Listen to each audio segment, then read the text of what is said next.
ವೇಣುಗೋಪಾಲ್ ಒಂದೇ ಒಂದು ಸಂದೇಶಕ್ಕೆ ಕೇರಳದವರಿಗೆ 180 ಮನೆ ಕಟ್ಟಿಕೊಡ್ತಾರಾ? ನಮ್ಮವರಿಗೆ ಯಾರು ಮನೆಯನ್ನು ಕಟ್ಟಿಸಿಕೊಡ್ತಾರೆ ಅಂತ ರವಿಕುಮಾರ್ ಪ್ರಶ್ನೆ ಮಾಡ್ತಾ ಇದ್ದಾರೆ. ಕೋಗಿಲು ಬಡಾವಣೆಯಲ್ಲಿ ಏನಾಗಿತ್ತು? ಅಕ್ರಮ ಶೆಡ್ಗಳ ಒಂದು ತೆರವಾಗಿತ್ತು. ಆ ಒಂದು ವಿಚಾರಕ್ಕೆ ಸಂಬಂಧಪಟ್ಟ ಹಾಗೆ ರಾಜ್ಯ ಸರ್ಕಾರದ ವಿರುದ್ಧ ಬಿಜೆಪಿ ಎಂಎಲ್ಸಿ ಎನ್ ರವಿಕುಮಾರ್ ಈಗ ಕಿಡಿಕಾರ್ತಾ ಇದ್ದಾರೆ. ಉತ್ತರ ಕರ್ನಾಟಕದಂತಹ ಪ್ರದೇಶದಲ್ಲಿ ಮನೆ ಇಲ್ಲದೆ ಕನ್ನಡಿಗರು ಒದ್ದಾಡ್ತಾ ಇದ್ದಾರೆ, ಅವರು ಕಷ್ಟದಲ್ಲಿದ್ದಾರೆ. ಸರ್ಕಾರ ಇವತ್ತಿಗೂ ಕೂಡ ಅವರಿಗೆ ನೆರವಾಗಿಲ್ಲ, ಯಾಕೆ ಅಂತ ಪ್ರಶ್ನೆ ಮಾಡಿದ್ದಾರೆ. ಇದೇ ಒಂದು ವಿಚಾರವಾಗಿ ನಾಯಕಿ ಪ್ರಿಯಾಂಕಾ ಗಾಂಧಿ ಏನಿದ್ದಾರೆ, ಅವರು ಪ್ರತಿನಿಧಿಸುವಂತಹ ಒಂದು ಲೋಕಸಭಾ ಕ್ಷೇತ್ರ ವಯನಾಡಿನಲ್ಲಿ ಏನಾಗ್ತಾ ಇದೆ ಅಂದರೆ, ಆನೆ ದಾಳಿಯಿಂದ ಮೃತಪಟ್ಟಂತಹ ವ್ಯಕ್ತಿಯ ಕುಟುಂಬದವರಿಗೆ ಇವರು ಪರಿಹಾರವನ್ನು ಕೊಡ್ತಾರೆ.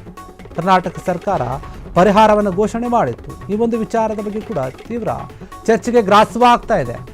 ಇದೀಗ ಬೆಂಗಳೂರಿನ ಕೋಗಿಲು ಬಡಾವಣೆ ಏನಿದೆ ಅದನ್ನು ತೆರವು ಮಾಡಲಾಗಿದೆ. ಅಕ್ರಮ ಶೆಡ್ಗಳನ್ನು ಹಾಕ್ಕೊಂಡಿದ್ರು ಅಂತ ಹೇಳಿ ಎಲ್ಲವನ್ನು ಕೂಡ ನೆಲಸಮ ಮಾಡಲಾಗಿದೆ. ಇದೇ ಒಂದು ವಿಚಾರಕ್ಕೆ ಸಂಬಂಧಪಟ್ಟಂತೆ ರಾಜಕೀಯ ಆಯಾಮವನ್ನು ಪಡೆದುಕೊಳ್ತಾ ಇದೆ ಈ ಒಂದು ವಿಚಾರ. ಇವರು ಪ್ರಶ್ನೆ ಮಾಡ್ತಾ ಇದ್ದಾರೆ, ಹೀಗಿವರು 180 ಮನೆ ಕಟ್ಟಿಸ್ಕೊಡ್ತಾರಾ?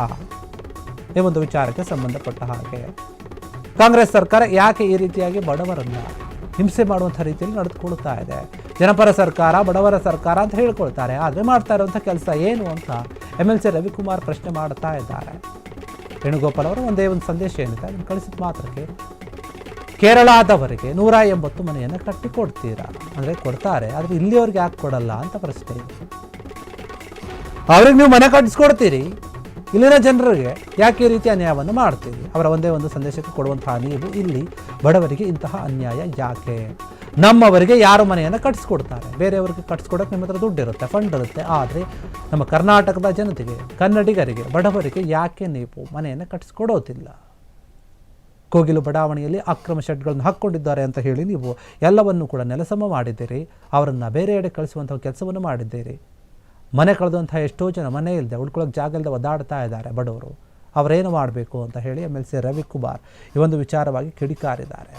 ಅಷ್ಟೇ ಅಲ್ಲ ನೋಡಿ, ಉತ್ತರ ಕರ್ನಾಟಕ ಏನಿದೆ ಆ ಭಾಗದಲ್ಲಿ ಸಾಕಷ್ಟು ಬಡ ಜನರಿದ್ದಾರೆ, ಕುಟುಂಬಗಳಿವೆ. ಆ ಪ್ರದೇಶದಲ್ಲಿ ಮನೆಗಳಿಲ್ಲದೆ ಒದ್ದಾಡ್ತಾ ಇದ್ದಾರೆ. ಅಂಥವ್ರಿಗೆ ನೀವು ತಲೆ ಕೆಡಿಸ್ಕೊಳ್ತಾ ಇಲ್ಲ, ಮನೆಗಳನ್ನ ಕಟ್ಟಿಸ್ಕೊಡ್ತಾ ಇಲ್ಲ. ಇವತ್ತಿನವರೆಗೂ ಕೂಡ ಅವರು ಕಷ್ಟದಲ್ಲೇ ಇದ್ದಾರೆ.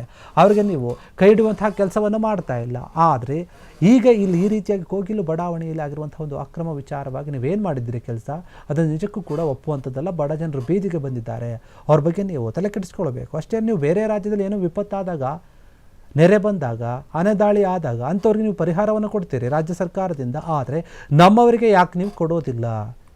ಉದಾಹರಣೆ ಕೊಟ್ಟು ಹೇಳ್ತಾರೆ, ಪ್ರಿಯಾಂಕಾ ಗಾಂಧಿ ಅವರು ಏನು ಪ್ರತಿನಿಧಿಸ್ತಾರಲ್ಲ ಆ ಒಂದು ಲೋಕಸಭಾ ಕ್ಷೇತ್ರ ಏನಿದೆ ವಯನಾಡಿನಲ್ಲಿ, ಅಲ್ಲಿ ಆನೆ ತುಳಿತದಿಂದ ಮೃತಪಟ್ಟಂತಹ ವ್ಯಕ್ತಿಗೆ, ಅವರ ಒಂದು ಕುಟುಂಬಕ್ಕೆ ಸಹಾಯ ಮಾಡಿದ್ರಿ, ಸರ್ಕಾರದಿಂದ ಪರಿಹಾರವನ್ನು ಘೋಷಣೆ ಮಾಡಿದ್ರಿ.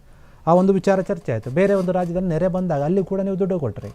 ಹೀಗಿರುವಾಗ ನಮ್ಮ ರಾಜ್ಯದ ಜನರಿಗೆ ಯಾಕೆ ಹೀಗೆ ಅನ್ಯಾಯವನ್ನು ಮಾಡ್ತಾ ಇದ್ದೀರಿ?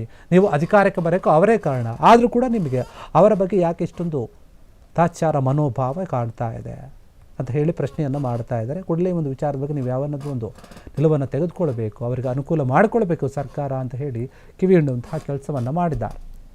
ಕ್ಷಣ ಕ್ಷಣದ ಸುದ್ದಿಗಳಿಗಾಗಿ ಫ್ರೀಡಂ ಟಿವಿ ಸಬ್ಸ್ಕ್ರೈಬ್ ಮಾಡಿ, ಲೈಕ್ ಮಾಡಿ ಹಾಗೂ ಫಾಲೋ ಮಾಡಿ.